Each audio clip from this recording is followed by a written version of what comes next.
Hi everyone, welcome back to Live Darts. Here we are. We haven't caught up with Mace since the World Championship, so we've got him here. We're here in Milton Keynes for the Masters, but we'll come on to that later on. Mace, it's been some relaxed time, some downtime, and time to reflect on... Time for a holiday. Yeah, and time what we've seen. We'll go all the way back.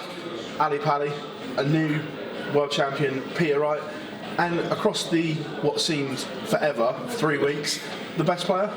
Yeah, I think so. I think he dodged a few bullets. It reminded me of Rob Cross's win. Not quite as dramatic, of course, because Peter Wright's already a proven winner across multiple platforms. But yeah, and it was good that he played a very, very good Michael van Gerwen in the final. And the only thing Michael did wrong is what he's done wrong for the last 12, 18 months, which we touched about. Looked a little bit vulnerable, missed some key doubles. But apart from that, averaged at 102, looked solid. But Peter Wright was just more reliable on the doubles and a worthy champion. I'm genuinely pleased for him because he's a great guy, doesn't say too much, sort of come out of his shell in the last 12 months, has a little bit of a banter with the players now, and he came through some mentally tough games, especially the one with Gerwyn Price where there was that little bit of needle, which he didn't mean, he was trying to have a bit of fun, but of course we know Gerwyn plays with a lot of passion and he was fired right up for it and didn't see the funny side, not like we did. With everything that comes with being world champion, now it's a huge year, isn't it? That target's on his back, and everything that goes with being world champion, that expectation on his shoulders, the extra media commitments, sponsor commitments. Is he going to find that tough? I'm not sure. I spoke to him yesterday. I was in last night having a bit of dinner here at the Pierre White's, and he seemed very relaxed. He was here for the Premier League Media Day, which of course yourself and Live Darts were at. And he seemed, you've obviously spoke to him yourself. Yeah. He seems really relaxed. Yeah, he does. I don't think he's come down yet. No. He's still in that mode. Obviously, fingers crossed he uses those darts because they looked the ones for him, but me and you both know that's not going to happen. Second week in the Premier League, I've gone for Yeah, second week. Yeah, we should do a spread actually. Yeah, I wouldn't be surprised if it's earlier than that. But yeah, he's a great guy. He's good for the game. He lit up the game when they created, you know, the whole image with the hair and everything else. Really popular, and you know, he's a guy I've known for 25 plus years. I can remember him rocking up at opens around Great Yarmouth, and he was a little bizarre then, but in a good way. But certainly wasn't nothing to write home about. It was obviously a long-term practice partner with Merv King. He sort of went away, then came back, and then, you know, qualified for the Worlds in '95, I think, at Lakeside. Lost to Burnett. But yeah, it's a great story, and it's good for the game. It just shows that age is of no relevance. Was he 49? Yeah. Oldest first time ever world champion. Yeah, all credit to him, and he's a guy that you know, talent alone, you know, isn't enough. He's put talent and dedication together, and it's a great example for all the young kids coming through and all the next generation of players just stick in there. You know, I couldn't mentally stick in there. He has, and fair play to him. He's had his disappointments, of course. He's lost in 7 finals or something. Yeah, huge. He's had match darts in the Premier League not too long ago. So. Yeah, I'm chuffed to bits for him, genuinely. On the same night, before we go to the Indigo, on that same night, Barry released the 9 Premier League participants. We now know the challenges are there, but first of all, we'll go to the 9. Have they got the 9 right, in your opinion? Yeah, I don't. You know, it was one of those, who do you leave out, who's more deserving? I'm a little bit... Well, it wasn't far off our picks. I think they pretty much picked themselves. Our problem was picking that 10th spot. I think Durrant, as a 3-time world champion, you know, he's gone to two semi-finals. He had good run at the Worlds. Yeah, he's won on the Pro Tour. I think that was just about right. And we need, you know, he's popular, and as we know, the Premier League, as much as it is about who's the best players, it's also a commercial exercise for the brand. So yeah, I'm happy with it. And I wasn't a big fan of the contenders last year, and now they've renamed it as challengers, have they? And it is what it is. I think again, as a commercial exercise, it's genius. You can't question anything the PDC do until they make a mistake, which we'll talk about later. The only flaw I see in their system is Q School, and until they sort of try and juggle that somehow so it's not as many people, then it's very hard to question anything they do right now. With the challenges, one thing I get the local hero aspect. However, if you're Ian White sat at home, are you smashing something up right now? Yeah, I do feel for Ian. I think it's, you know, he broke his duck, made a semi-final, and you're thinking, right, are they gonna reward him? But again, it's because he's not particularly sort of flamboyant or you know, he just gets up there and gets the job done. He does the business, you know, that's what he's all about. And the thing is, away from the hockey, he's absolutely hilarious. He's great company and one of the funniest guys on the tour. But I suppose they look at it, again, it's a commercial thing. I think it would have been nice for them to have included him in as a challenger, but alas, he's been left out. And you know, he was out having dinner with Peter Wright last night. That should be his inspiration. You know, they're a similar age, so why not? Do you fear unless he wins something big, then he's never going to get an invite to one of these big events? Well, it looks that way, doesn't it? And again, it's just down to, it's not that his face doesn't fit. There isn't anybody that has a bad word to say about him, but he just doesn't tick all the boxes for the PDC commercially. Certainly not down to his ability, because he's as good as anybody on his day, and he's proven that. You know, he's handed out drubbins, he's hit big averages, 9 darters, he's got it all in the locker. He just has to do it and win a TV event, and then he's almost got to force their hand and make it impossible for them not to pick him. And maybe come out of his shell a little bit. You know, he's got nothing to lose. It's just because he's absolutely hilarious, but we just don't get to see enough of that. And again, you know, the broadcasters can be a little bit guilty of that because they don't give him a lot of airtime. So maybe that's something, you know, I can try and help with, and you know, try and get him a few interviews so people can actually get to know him as a person and not a player, because he's great fun. From there, we go to the Indigo at the O2, the first BDO World Championship away from Lakeside in, well, many years. What was it? 84. What was the first one at Lakeside? Yeah. First one. First of all, the actual World Championship itself. Thoughts on everything, how it looked, how it went? I thought the stage was superb, the venue was superb. I've done a fair few nights there for Wayne Dobinson, who owns Show Nights. I love the idea of the problem is it's really expensive. It's the wrong time of the year following the Worlds. Everybody's done their money. How a ticket for that World Championships can be dearer than a ticket for Ali Pali is beyond me. Whose idea?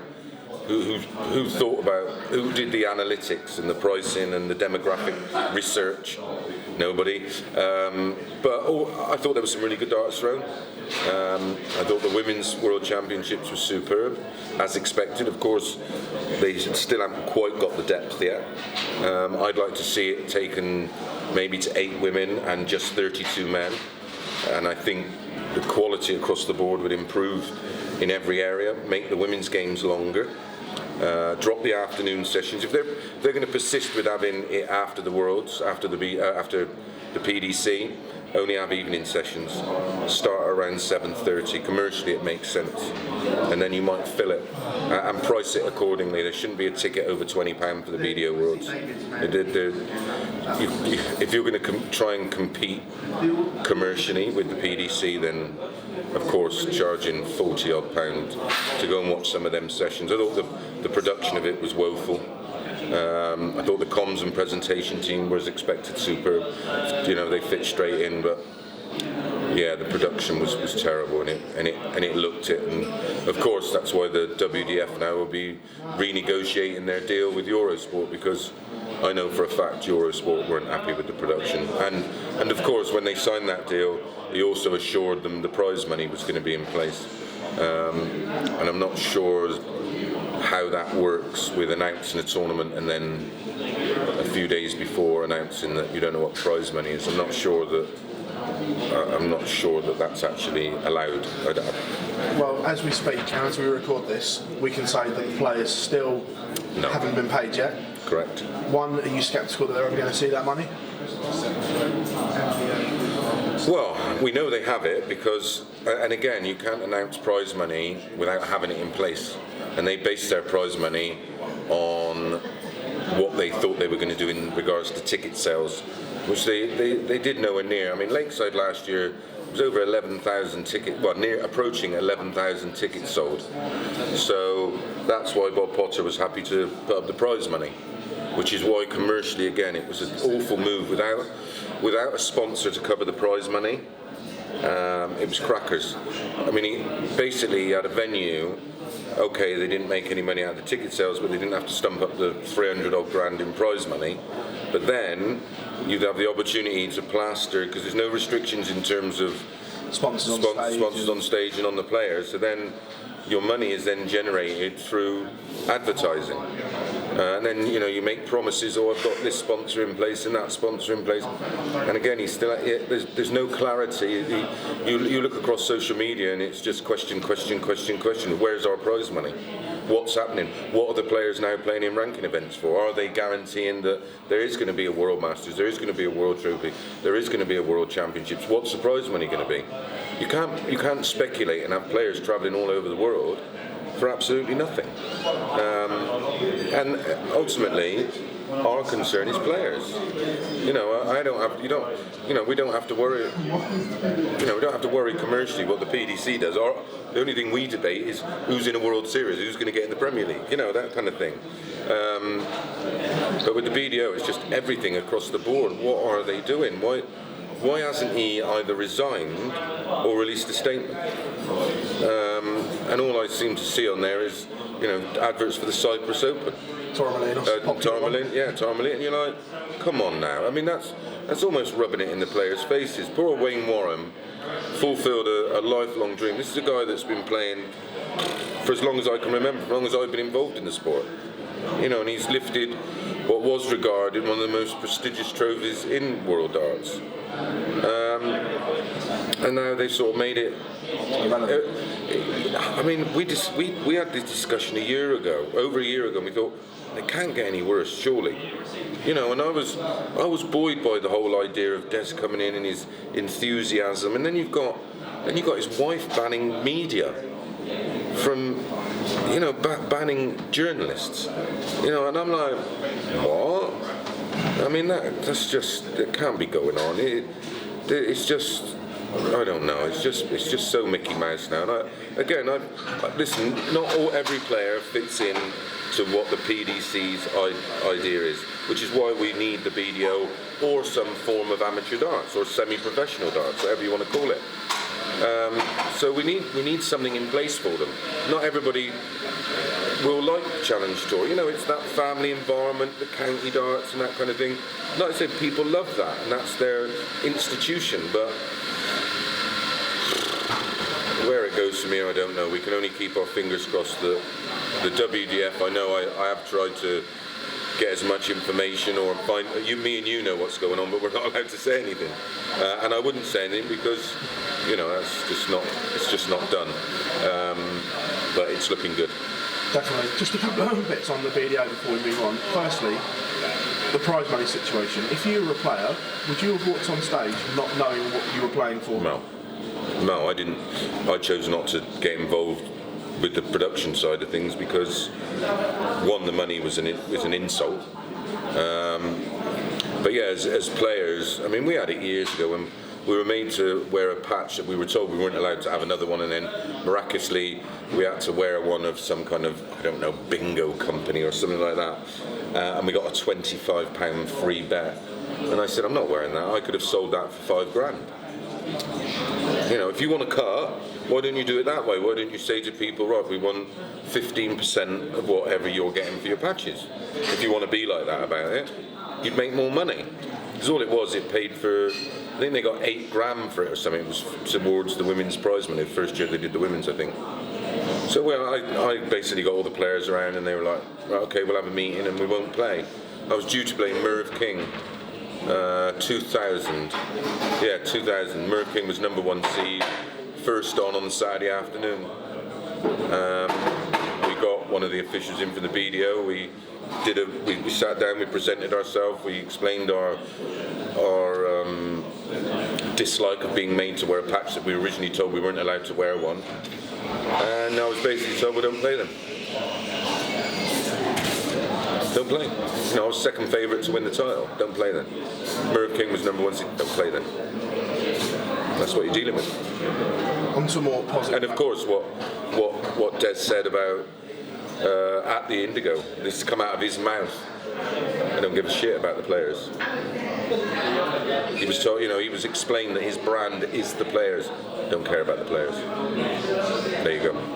On to more positive notes. Yes. 3 world champions coming from the BDO: Wayne Moran, Makuri Suzuki, and Keane Barry. Yes. 3 great champions as well. And across the week, 2 of them obviously across the week were unbelievable. And the youth final between Leighton and Keane, what an unbelievable standard. Yeah, what a future we've got. And again, all down to their own ability and their desire and their application, but products of the JDC.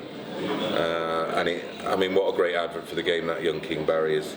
And what a wonderful final. 3-0 didn't reflect on how good they were. Oh, it was outstanding at times. It was good. It was as good as, if not better than, the men's at times. But yeah, and that was fabulous for Suzuki to defend her title. Obviously, things didn't quite work out for her in the PDC, but she went close. It could have been a different result in the end. But what a great advert for the game, as is Wayne Warren. I mean, he's such a nice guy. Wears his heart on his sleeve. A proud Welshman, proud Welsh international. Stepped away from that to focus on his own career. And yeah, all credit to him. I think. If you include the PDC, 4 really great champions, 4 great adverts for our sport. I think it's a fabulous time for our game. Just when you think, is it peaked? Nah, they just keep coming up with more things, and of course Fallon being invited to the World Series event again, absolute. Great move, and she's created that buzz herself. She's huge commercially. The broadcasters must have been on the phone to Matt Porter going, listen, we want her in. We want to see her on our shores. We want to see her on our broadcasts, and that's the power of television. From there, Q School. This could take some time, ladies and gents. Yes. Q School. There's been a lot of talk on social media. First of all, we'll go through the runners and riders of who got their cards. So many stories. For me, the 3 standout stories at Q School was 1, Lisa Ashton, obviously, Steve Brown, yes, and Andy Hamilton. They were the 3 that. There were so many more, but for me, they were the 3 jump outs from Q School. Yeah, massively pleased for Andy. The BDO Worlds didn't quite go according to plan, but you've seen flashes. Lost with a 93 average. We've seen flashes. Lost to the eventual winner. Yeah. Pleased for Andy. I must admit, listen, I walked away and then sort of had a little dabble, and then I just couldn't face starting from scratch. I couldn't face being beaten by people that I'd normally just brush aside. But he showed some serious tenacity when he could have just quit. He was in a good position. He reinvested what money he had left as a player. And good luck to him, got his tour car back. The Lisa Ashton story, the amount of garbage we read on social media, and women ain't good enough, they can't compete, and I've been saying it for years. I've been a flag bearer for ladies darts. I think they've missed a trick. I think the PDC this year have seen how big ladies darts can be, and I really hope for their sake.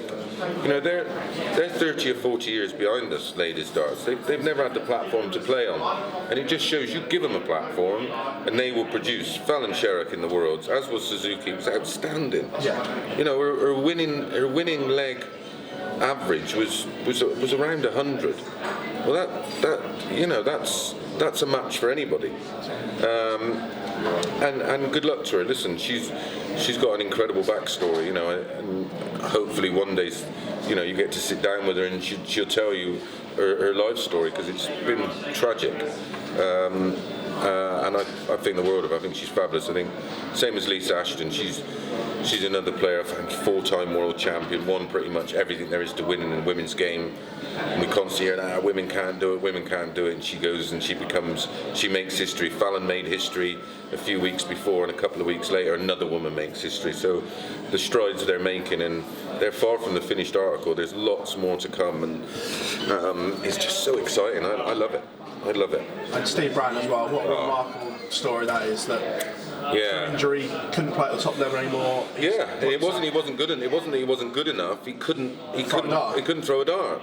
And what he's done with regards to the sport, and the interview done with him, if you haven't seen it, I'm sure you'll put a link below about it.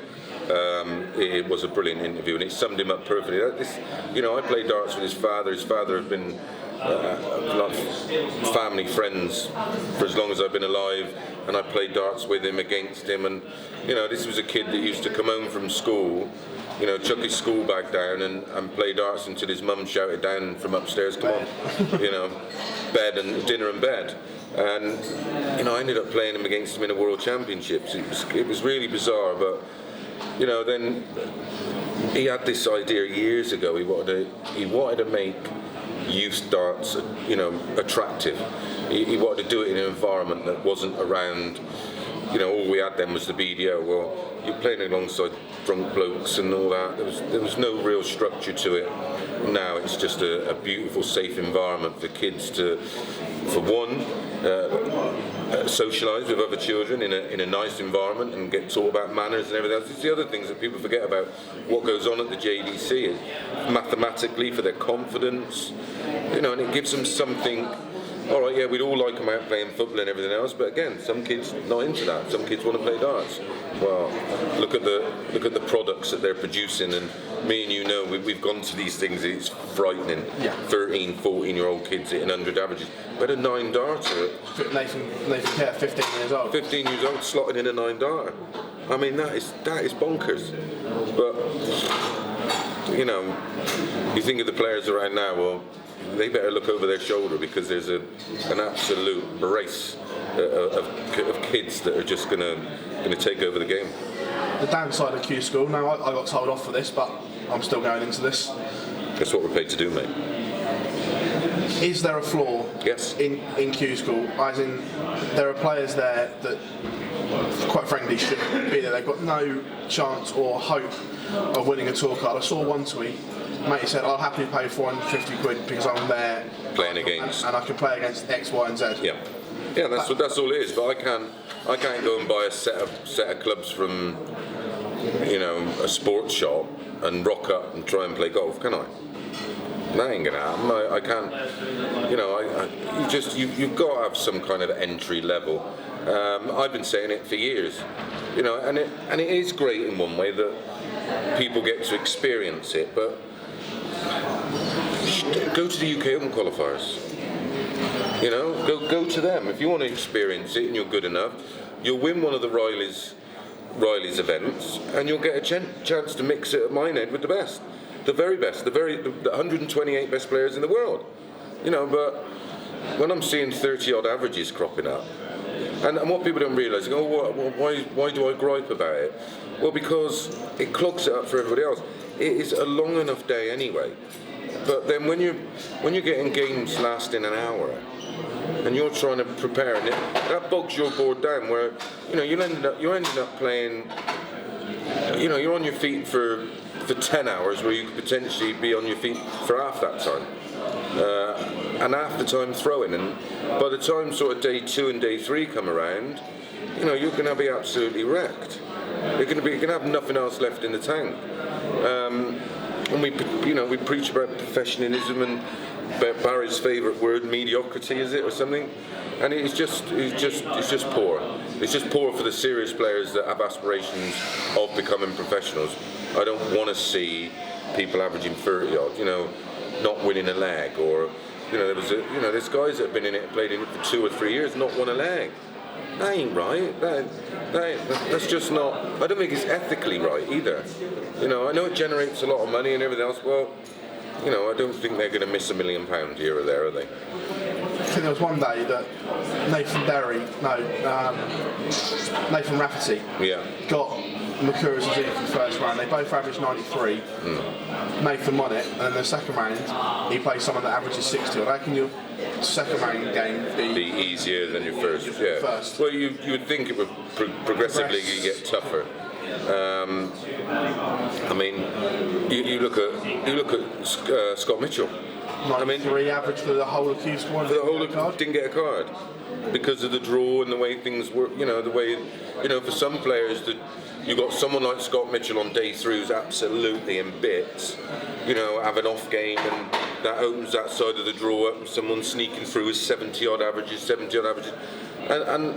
well, the proof's in the pudding. Let's see how they do in their first year. Those that got a card that I don't think are good enough. Let's say, and again, you've got people getting cards that are now going, I need a sponsor. What? How can you? Well, I don't get it. I'm not going to buy a Ferrari and then ask you to give me some money to put some petrol in it because I can't afford to run it or insure it. Don't make sense. I think you've come up with a solution. Are you going to tell us what it is? Well, we were chatting last night, and mine would be that you have Q School to get on the Challenge Tour. So you have Pro Tour, Challenge Tour, which is limited to 256 entries. Yeah. And then you have Q School. You have to get them come through Q School to play on the Challenge Tour. Yeah. And then whatever cards are left over, like say there's 20 up for grabs. Yeah. At the end of the year, the top 20 get promoted from the Challenge Tour, and the ones that have lost their cards drop back into the Challenge Tour. Get relegated, so to speak. Yeah. That would be. I come up with a sort of a similar concept before we had the Challenge Tour, because Q School back then was even more bonkers. Yeah. And obviously, because I thought about it, because you've thought about it, ain't going to go nowhere. But that is a genius solution, because that eliminates all this nonsense. You know what I mean? You can have a Q School, 4 basic players. If they don't get onto the Challenge Tour, that makes the Challenge Tour a much easier environment. I mean, they were still playing half 11 the other night at Challenge Tour.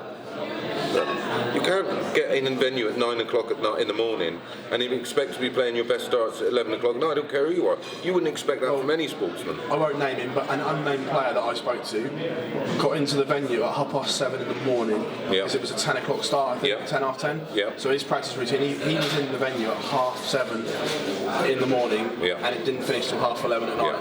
That's not right. It's not right on the players.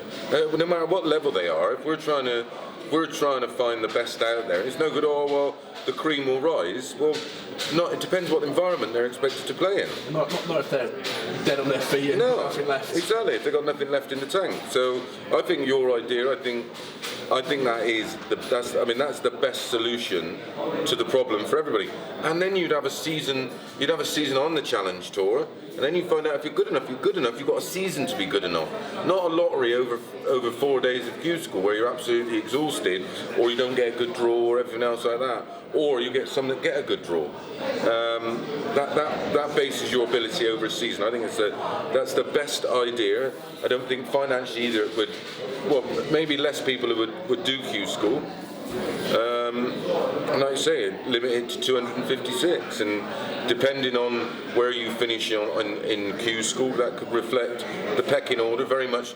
So if a few players don't turn up for the first Pro Tour, they go down the list in the order of merit of the Q School. Perfect. It works, but hey, we're just us, so what do we know? Exactly that. But the Premier League proper is upon us. Quick battery change because we're waffling on here. Premier League is upon us. Aberdeen, the first week, a brand new 3 Scotsmen playing there. This could be one of the best atmospheres we've ever seen at a darts event. I think it will be tasty. I mean, last year the John Henderson piped on. I mean, it was just. It was amazing on television. What it must have been like to have been there, I don't know. I'm going to the Liverpool one, which is going to be interesting. I've not been to that one before, so looking forward to that. And then I'm doing the finals night on Talk Sports, so I'll be down at the O2 for that, which I'm really excited about. I like the finals night. It doesn't seem to be as popular as I expected. Last year there was a few empty seats, but I think that'll be different this year. I think because there's a different mixture of players, and I think it'll be really popular this year. Just in terms of the sport as well, there's a big year on the horizon. I was looking through the rankings. There's a lot in that top 10, top 16 that need big years. 6 or 7 months ago, me and you were really concerned about Peter Wright. with how much he had to defend and where he was going to end up in the rankings, and then boom, he pops up and wins the Worlds. 500 grand onto his rankings. That's his problems over for the next 2 years. There's some guys that need some. I mean, Adrian Lewis got himself back in the top 16, which is great. But he's in a much better position this year because he's not got a lot to defend. Gary Anderson, and I mean, there's some players that have really got a. Are we seeing them towards the end of their career now? Or are they going to have another surge? I honestly believe that Peter Wright would be inspirational to a lot of players. Just enough, you've got Gary Anderson, Michael Smith, Vincent Sudovic, James Wade, Simon Whitlock. That's just 5 off the top of my head that you think you need big years in. Yeah, they need massive years. And it's all right, the ones that have been in the World Series, but that's not ranked, of course. They're just sort of showpiece events. How will that affect them going into other events? Will that leave them a bit jaded? Because it's a lot of travelling, especially when they do Australia and New Zealand, and you're away for a month. And then you got all that time zones to get over. It's great to be part of. It must be amazing to be part of. I'd relish the opportunity to do it. But yeah, there's a lot of players this year that have got to find another gear. I think Simon Whitlock looks 1 month like he's got it all back, and then has a poor month. When he's having a good month, he looks back to his best at times. Agreed. Wadey, you never know. I just don't know how to read him. A couple of years ago, we were, oh my God, what's happening with James? He wins back-to-back TV titles. Back-to-back TV events. Defending that money this year, which is the issue. Yeah, and it's a big chunk of money, isn't it? A lot of money. Yeah, World Series in the Europeans. It's just such a great time for the sport. It must be amazing to be a player. I was thinking about it this morning. Some of them don't know how good they got it. We were chasing around the world for 1,200 quid. And these guys now sort of. This event I think is the one that carries the least amount of overall prize money, 200 grand. Well, that when you think about, my biggest ever payday was 10,000 for making a semi-final. Lose first round here, you get 5 grand still. Yeah. They don't quite know how good they got it. They don't have to pay entry fees. They get to see some beautiful places all around the world. They're absolutely adored by huge numbers of fans. They're lucky buggers. I do resent them at times. I'd love to have been around now. It's quite sad. What you were talking about Cuba, about time zones, things like that. Do you think I don't think it's a coincidence, shall I say, that the match play the last 2 years, the standard hasn't been what it was because you had those 2 big World Series events. Correct. Before it, and players going through different time zones. And can't mention the jet lag word, obviously. Yeah. But this year, there aren't any before the match play. I think we'll see it. They've both been moved to early June. Good idea. I think the PDC again. I think this, the PDC rely on statistics, numbers, analytics. And they've looked at that and thought, and it has been poured out. I mean, it's exciting. It's my favourite tournament. Yeah. It'll always be exciting because of the drama created on that stage. But overall, the levels have definitely dropped. I mean, you think when Gary Anderson, that was just a freakish week. We had 9 DARs, we had monster averages, we had upsets, we had, great runs from players we didn't expect. Jeffrey Deswan beating MVG in back-to-back events, not back-to-back, but in the UK Open and then in the match play. It's just one of those tournaments. I think the players, because it's quite a long format, and it's the 32 best players in the world. The top 16 in the order of merit, and then the next best 16 that are outside of it, and it's historic. It's one of those events that has been in the same venue since day dot. All the other PDC events have been moved around. The Grand Prix was originally done in Rosslare. It was actually originally done in the Rochester Casino Rooms, which is owned by the people that own Circus Tavern. Every other event's moved around. The only one that's been there in its entirety is the match play. And it's just a special event. It's a special arena. History was made there before. it's just a great week in a great place. I love Blackpool. It's just a great tournament. It makes me smile when I think about it. Let's touch on something that I know is close to your heart as well, is players' welfare. Yes. At the Worlds, there was a lot of chat from players that, look, I need to do something here. I'm carrying timber. I've got nothing left in the tank. Glenn Durran openly admitted that in his quarter-final he had nothing left in the tank, and he was like, I learnt a lot there. And just off the back of that, we've seen Rob Cross here today. I think he must have shifted near 2.5 stone. He looks great, doesn't he? Yeah. And I'm guessing people can learn from that as well. That it's not just about what you do. I'm now doing work with a lot of players. A lot of players have come to me with regimes and routines and diet plans and what should I eat, what shouldn't I eat. We got a lot. In other sports, sort of boxing, there's nothing for them after, and darts is very much the same. There's nothing. Steve Brown spoke to you openly and said, well, I don't know what would have happened if I wouldn't have had the JDC, because he had something to throw himself into. I've been fortunate. I've stayed involved in the game via the media. Boxers, an individual sportsman that then sort of like either fall out of love with the sport or can no longer compete at the highest level. Where do they go? What do they do?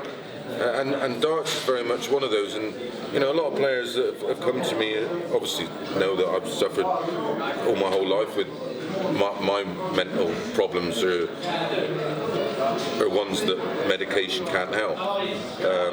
I don't produce certain chemicals in my brain, so I have to try and substitute with other things. But a big thing people don't realise is your gut represents what goes on chemical-wise in your brain, and you are effectively what you eat. And if you eat crap, you'll feel like crap. Surges in sugar. Why has there been such a surge in players with diabetes, or borderline diabetes, or type 2 diabetes, or whatever? It's because of their lifestyle, and that's got a knock-on effect. And there's a couple of players I'm working with now and said, I don't care if I put 0.5% on your average. You then work harder or get the opportunity, you feel that you can practice longer, you put another little percent on. You sleep a little bit early, you sleep a little bit longer. You exercise before you play. Release some endorphins in your brain. Make sure you're aware of your gut health. And it will make a difference. Listen, they spent millions of pounds researching it. It's not me coming up with billions of pounds researching it. It's for years and years and years, and it's a topic that I'm massively involved in, because I realised that self-medicating or the medication I was being given, they weren't helping me. I was massively overweight. I was living on junk food. I was drinking too much. I was doing things I shouldn't be doing just to try and get some relief. And ultimately, a change in lifestyle, a change in the type of food I eat, the way I live my life. I'm physically and mentally better now than I've been my whole life. And it is just down to small change. All right, because of my mental health, I can't do anything. Everything has to be to a bit of an extreme. But once you sort of get into it, you work your socks off, mate. And you know how much better you feel. Yeah, massively. Yeah, and it's just about, it's confidence, it's everything, and it's something that, not just in darts, it should be in every sport. And the image is changing in darts. The culture is totally different. Q School years ago, someone would, because it was a long 4 days opening, someone would over practice at times. And I was chatting to Wazza, and I said, "Was there?" No, mate. He said it was great, absolutely. It was long. He said, but very few problems at all. So you got to look at the players. Your Nathan Aspinalls, your Chris Dobies, those kind of good guys. Luke Woodhouse, Luke Humphries, are all conscious of it. Luke Woodhouse is flat out in the gym now. He realises that, right, okay, I need to maximise my opportunity, because they got a great opportunity to earn life-changing money. And those are the lads that have come off building sites, especially this time of year, thinking, oh my God, there's scaffolding or general working outside or manual jobs. They got a great chance to never have to go back to that, and good luck to them. Would you like to see more players take responsibility, like Rob has, that he knew he was carrying too many pounds? Don't moan at me. You can't. Darts in itself is not ultimately physically exhausted. Mentally, it's a combination of mental and physical, because those of you that don't know, obviously it's the 3 or 4 hours practice beforehand, and then getting up there. It is hot, admittedly, but if you're finding darts taxing physically, having to play 1 game a day, you've got a problem. I don't care how long the match is. If you're finding being on your feet for an hour and 20 minutes, there's something wrong with you. With the way the PDC structure is, we're seeing more tournaments where you have to win multiple games in a day to win the titles, along with the Euro Tour. To win these, you need to be, like you say, up there physically, not just darting with it. You need to be able to prep your day. Yeah, and it's not necessarily about carrying a bit of timber. Being a little bit overweight shouldn't really affect you. I mean, Phil Taylor was always on some kind of fad diet and exercise routine. He always had some form of personal trainer. Heavyweight boxers don't, some of them don't look, like Anthony Joshua, but they're probably fitter. That's not. It's just about having a decent level of fitness. It's not about looking body beautiful like a bodybuilder. That's, you're not in a competition. You keep your shirt on. Well, Colin Lloyd didn't. Nor did Wazzer. I remember him taking his shirt off. But yeah, it's just. But again, this is what you see the players that work. So someone, Darren Webster, when he stopped working, he struggled because he needed that physicality. He needed to be doing something for his brain as well, of course, because he has his own problems with mental health. And if and you see a lot of players that have physical jobs. Johnny Clayton still works. Top 16 in the world in the Masters this weekend. Because if you don't work, you do lose that certain level of physical fitness. Phil Taylor was always doing some kind of fitness work. This is a guy, he could stay on his feet for 12 hours. This is a guy that used to practice 6-7 hours a day. The ultimate in terms of dedication. But if you're getting up there and you're sweating within, sort of 3 or 4 sets, and you're overeating, and you're finding playing darts taxing, then you're not giving yourself the best. You're not maximising your opportunity, and you're not maximising your ability, and that's sad to see, because we do see it a lot. And you think, my God, you've got. Ability-wise, you're one of the best players in the world, but you can't match your ability with a certain level of fitness, which you do need. And like I said, it's just tiny little percentages. Phil would say, I can just put 0.5 on my average from doing this, or I change the stem, or I change the dart, or I change the grip. Little bits and bits and bits, and it adds up to a massive thing. It's just one of those. It's frustrating more than anything, because I can see players and think, God, you've got so much more in the tank to give. Like I said, I'm chuffed a bit, so I'd never, I would never discuss players I'm working with, because that's not quite right. But hopefully in time it'll be self-explanatory who they are. They'll look like Jean-Claude Van Damme. Won't be any good at darts, mine, but they look great. Looking ahead to the rest of the year in general before we wrap this up, do you sense there's a real change with the guard coming, with people, like you say, come towards the end of their careers, and with the JDC, the development tour, these glittering young stars coming through? It almost feels like we're getting to D-Day, where they're going to... Yeah, and then I do, and then Scott Waits wins a tour card, and Andy Hamilton wins a tour card. You think, I think because darts is of that game that if you have a decent level of fitness, you can play on until you're 60. It doesn't happen very often, so we can't sort of use that as say, that's a firm thing now. If you're at 49, don't worry about it, you can win a world title. I think we'll see that. I think darts is a sport. Every now and again you'll get a Bristow or an MVG. You'll get, just a maverick of the sport. Yeah, just a genius. That are just amazing at 17. King Barry and players like that. Will that become the norm? I'm not sure. I think you have to have a certain level of maturity to be able to play the sport the way it is now, because it is so committed and it's so taxing, and there's so many events and there's so much going on, and there's a vast talent pool. You're not going to win everything anymore. No one's going to dominate, because there is so much talent now. It's not, you're not going to get away with having an off day too often nowadays, where before you know, you could have a round or two warming up. You know, you might play someone from America or then someone from Scandinavia, and then you'll drop one of the big boys. Well, as we've seen at the last Worlds, you know, Peter Wright could well gone out to Malik them, couldn't he? Match star At the ball. Yeah. So yeah, it's just if it's meant to be, it's meant to be.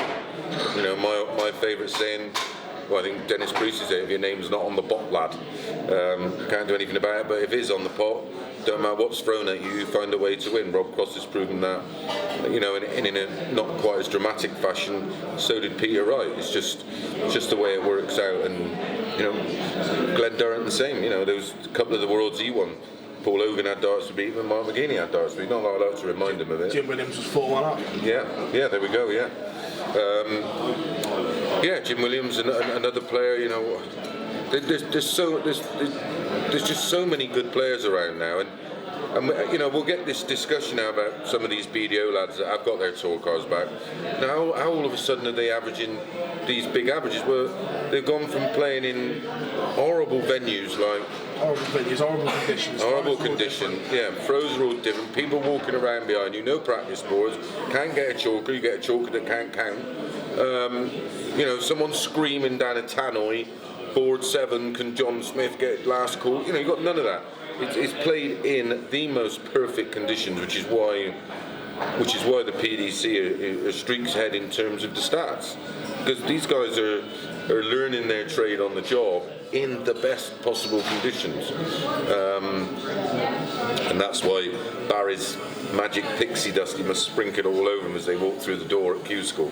I'm excited to see how these new guys that I've not seen before that have qualified. I'm fascinated by. I mean, people thought Q School was bad over here. Apparently, the one in Germany was, you know, you had anybody and everybody playing. You know, we're not going to name it. We've spoken to someone that was there representing players there, and he called it a farce. Yeah, 30 odd averages and that. Yeah. Not per dart, by the way. Yeah. But yeah, some of the guys that come through look a bit special. I followed the vast majority of it on Dart Connect, and you know, it was amazing. Yeah, how. You know, you've got guys averaging hundreds in the early rounds and then just literally petering off. And that can only be down to one thing. It's the volume of matches and the amount of time you're expected to be on your feet playing. As well, Barney has obviously gone, but after his interviews he gave at Ali Pally, we were a little bit concerned, but I know that you watched the one that I did with Mikhailov, and it's nice to see him smiling again and had some time to reflect. And he openly admitted, yes, look, hands up, the interview was bad, I'll put my hands up. Yeah, we've all been there. Exactly, but it's just nice to see him with that smile again. And enjoying playing his darts, and he's playing some good stuff at the moment. Yeah. I don't think he should have retired. I think it's too young. I think he still had too much to give. I think, if he'd applied himself, here's a guy that towards the end of his career made all the changes he needed to make, lost a load of weight. He's now got his personal life in order. Seems really happy, that's the thing. And if he's happy retired, good luck to him, because you know that's what it's all about. And he had an amazing career. You know, he was a game changer for the PDC and taking it to another level. He was the main man over in the BDO. They did that 1997 challenge, 1 hour challenge. It was a bit of a disaster. And then, you know, went and reapplied himself, come over in 2007, took part, for me, in one of the greatest ever finals. If it's not games, not let alone finals, just game full stop. Exactly. And he became a genuine rival for a very short period for Phil Taylor. He didn't win nowhere near enough for a guy of that much ability, but that was probably down. If he had one flaw, he probably wasn't quite mentally strong enough. And I think he hated the fact that, you know, he didn't receive the same attention as everybody else. But that's just, you know, when you're up against a guy with 16 world titles and 16 world match plays, it's always hard not to play second fiddle. You know, we were in his shadows, you know, our whole careers, all of us, and rightly so. But yeah, it's good to see him smiling. It's good to see him address it. You know, it was just, I didn't particularly care. I was disappointed for him because I knew I knew what the reaction was going to be like. Years ago, it'd be something in a newspaper, and the next day it'd be wrapped in, your fish and chips would be wrapped in it.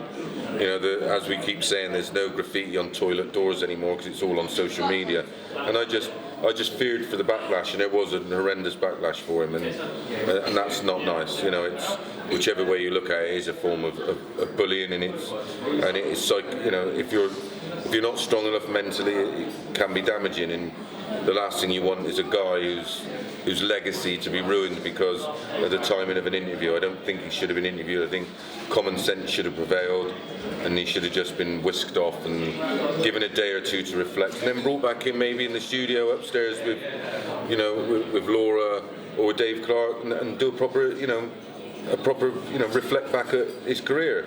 And that would have been a nice thing to do, but alas, that didn't happen. But he's got all of his send-off events going on at the moment, and testimonials, I suppose they could be called, couldn't they?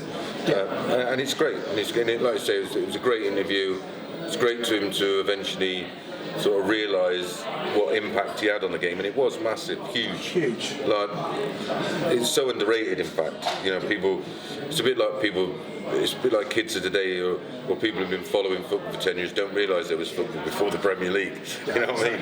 On these muddy pitches. Yeah, exactly. There was darts before what we see now, and he was a massive part of it. He single-handedly, with a couple of other players, kept the BDO afloat, because when there was that final exile of players, all the BDO has done is suffer.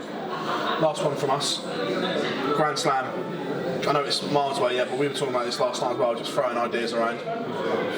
Do we think the 8 BDO picks will go this year? Yes. They have no commercial value. And could we see 8 lady picks instead? One in each group? Exactly. I think there's 8 good enough ladies to do that now. I think there's 8 ladies that could cause problems up there. Well, the beauty of this Grand Slam, I mean, I played in the first. I think it was the first Grand Slam I played in 2007. Was that the first one? Yeah. It's always been unique. It's had a unique qualifying criteria. The fact that it had BDO players in it. I no longer think they had any commercial value, so I don't think they'll go down that route. Stick a lady in each one, damn right, do it. Why not? You've got to make it different. That's what makes that event special. I think on what we've seen, the effect ladies darts has had over the Christmas period around the world, I think it would create a massive media interest to have eight of the best women players one in each group. That's another great idea. I don't know why PDC haven't got you on board in some capacity, mate. I'm getting good at this, Well, anyone would think you spend your life in darts. I follow it around a little bit, Mate, it's an absolute pleasure. Always, mate. We've waffled for nearly an hour, so this will be an extended one on YouTube. Pleasure as always, buddy. Always, Thank you very much. Take care.